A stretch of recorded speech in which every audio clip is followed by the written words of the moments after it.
Televisa presenta. Chacarrón, macarrón, macarrón, marrón. Hola, soy Alfonseca Navarrete Mar Ibrahim y junto a mi compañero Granillo Herrera Alejandro explicaremos todo acerca de la manipulación de elementos de vacíos. Comenzamos.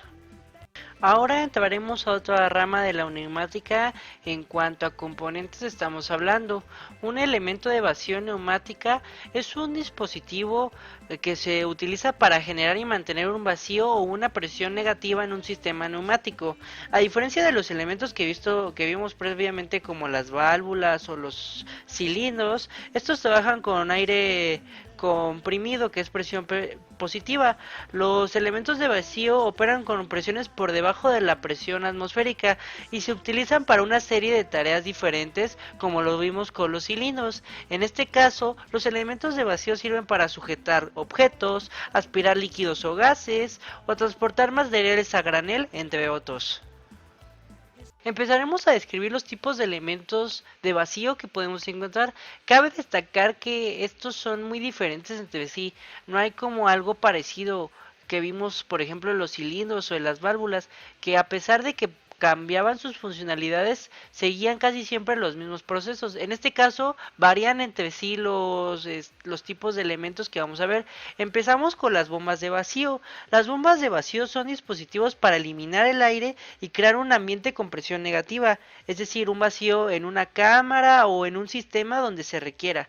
Estas bombas se utilizan en una variedad de aplicaciones en industrias como la de manufactura, la investigación, la industria química, la alimenticia, la farmacéutica, la electrónica, entre otras, hasta en la física, para poder experimentar con la gravedad a condiciones de vacío. Existen varios tipos de bombas de vacío y cada una tiene propias características y aplicaciones específicas. Entre algunas de las que conocemos son la bomba de émbolo, de pistón, de lóbulos, de diafragma, etcétera. Cada una tiene serias particularidades, pero lo más importante es conocer que estas simplemente extraen el aire de nuestro entorno y hacen que éste se comprima a grandes cantidades. Por ejemplo, la de pistón utiliza un pistón que comprime el cilindro y genera un vacío. La acción del pistón es que aspira el aire de la cámara, creando una presión negativa. Las bombas de émbolo o de pistón son eficientes y se utilizan en laboratorios y procesos industriales. Casi siempre todas lo que hacen es lo mismo, comprimen el aire, pero simplemente su diferencia es cómo lo hacen y qué tan efectivamente lo hacen, qué tan ruidosas son, el mantenimiento, etcétera.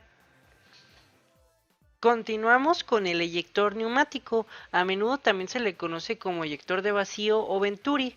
Es un dispositivo utilizado para crear un vacío utilizando aire comprimido como fuente de energía. El principio de funcionamiento del eyector neumático se basa en la ley de Bernoulli y en la aplicación del efecto Venturi. El eyector consta de una sección estrechada que viene siendo el tubo de Venturi, en el que aire comprimido fluye a alta velocidad. Al pasar por esta sección estrecha, la velocidad del aire aumenta y la presión disminuye de acuerdo con la ley de Bernoulli. Esto crea un área de baja presión en la que se puede generar un vacío. Entonces, el eyector utiliza el área de baja presión para aspirar gases o líquidos de una cámara o sistema conectado. Al hacerlo, genera una presión negativa en esa cámara, lo que provoca la aspiración del fluido o gas hacia el eyector. Algunas de sus aplicaciones son sistemas de manipulación y sujeción de piezas, evacuación de humos, mezcla de líquidos y gases, llenado de recipientes en la industria de alimentos y bebidas, o para manipular cierto tipo de productos. Continuamos con las ventosas neumáticas, también conocidas como ventosas de vacío neumáticas o ventosas de aspiración. Son dispositivos utilizados en sistemas de automatización y manipulación para sujetar, levantar y mover objetos, especialmente en aplicaciones donde se requiere un agarre seguro y controlado. Estas ventosas funcionan mediante la creación de un vacío mediante la aplicación de aire comprimido, lo que permite que se adhieran a los objetos planos o superficies y lo mantengan sujetos hasta que se libere el vacío. Les hablaré ahora de los músculos neumáticos, los cuales son actuadores que se utilizan con aire comprimido igual para generar movimiento en una aplicación. Estos dispositivos son conocidos también como músculos artificiales, porque tratan de imitar en cierta medida el funcionamiento de los músculos humanos para realizar acciones específicas. Un gripper neumático Es un dispositivo utilizado para agarrar y sujetar objetos mediante la aplicación del aire comprimido. Estos actuadores son muy utilizados en la automatización industrial y también en la robótica, y funcionan fácilmente al activar o desactivar el flujo de aire hacia las mandíbulas del gripper para abrir y cerrar las pinzas, permitiendo que manipulemos piezas o materiales de diferentes tamaños y formas. Para esto sirven. Los grippers neumáticos son apreciados por su capacidad de sujeción, su ajustable, su fiabilidad y su velocidad en aplicaciones de ensamblaje y manejo de materiales y la logística dentro de un sistema. Los elementos de vacío. Estos crean un espacio cerrado con la presión más baja que la presión atmosférica. Se utilizan generalmente bombas de vacío para extraer el aire. Estos elementos se usan para manipular objetos, cargar y descargar piezas en la automatización industrial y también realizar diversas aplicaciones donde requerimos que el control de la presión sea bastante específico y exacto en un espacio cerrado. Los parámetros clave de elementos de vacío incluyen principalmente, y tenemos que controlar la velocidad del bombeo, que es la capacidad de la bomba de vacío para extraer el aire del sistema, que está medida en unidades de flujo, ya sea litros por minuto o metros cúbicos por hora. Otra es la presión máxima de vacío, la cual se refiere a la presión más baja que el sistema puede alcanzar, medida en bares o en milibares.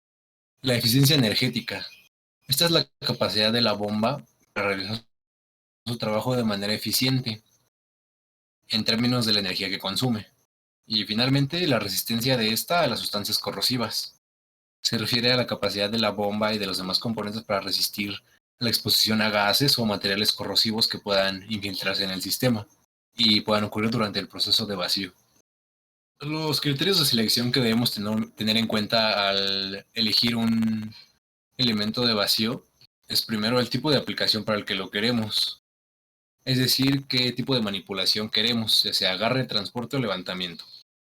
También la carga y el peso del objeto que vamos a manipular, ya que es un factor crítico al seleccionar todos los componentes. El ambiente en el que vamos a operarlo también es importante, ya que tenemos que considerar si está limpio o húmedo, si hay elementos corrosivos que podrían dañar a los elementos de vacío. Además, también tenemos que tener en cuenta de la precisión y la velocidad, ya que para algunas aplicaciones requerimos una velocidad extrema o más rápida. Y finalmente, el costo y la eficiencia energética, que tiene que ver con el presupuesto con el que contemos y la eficiencia energética que deseamos para nuestro sistema y con la que lo alimentemos. A manera de conclusión, podemos decir que los elementos de vacío son esenciales en todas las aplicaciones de automatización de la industria y que funcionan además creando un espacio con una presión más baja que la de la atmósfera, para permitir que manipulemos objetos y que generemos una presión negativa, por así decirlo. Y que los parámetros claves que debemos considerar son primero la velocidad del bombeo y la presión máxima de vacío, sobre todo. Estos elementos desempeñan un papel crucial en la fabricación y el transporte de materiales y en otras áreas de la industria.